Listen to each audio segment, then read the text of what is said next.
السلام علیکم نصرت اللہ والا۔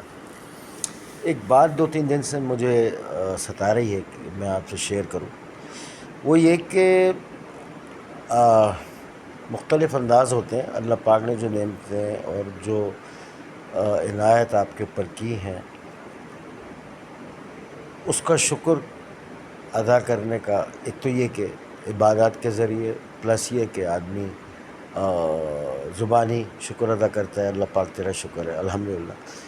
لیکن جس چیز سے میں سمجھتا ہوں، جو میں نے خود محسوس کیا، کہ جو بھی نعمتیں اور جو بھی عنایت اور جو بھی کرم اس کا آپ کے اوپر ہے، اس میں اگر آپ دوسروں کو بھی اپنا حصہ دار بنا لیں، مطلب میرے نزدیک جس سے آپ کو زیادہ سکون ملے گا وہ انداز ہے جو اگر آپ اختیار کریں کہ ان نعمتوں پہ شکر کرنے کا، وہ سب سے بڑھ کر یہ کہ ان نعمتوں میں دوسرے کو حصہ دار بنا لیں۔ مطلب جو علم اللہ پاک نے آپ کو دیا ہے، جو چیزیں آپ جانتے ہیں، جو چیزیں آپ کے علم میں ہیں، یا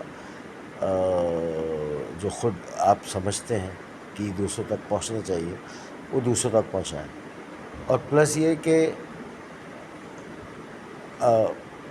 اور جو چیز آپ کے پاس ہے، یعنی مال ہے، پیسہ ہے، اس کو دوسروں تک اس کا حصہ بھی پہنچائیں۔ السلام علیکم۔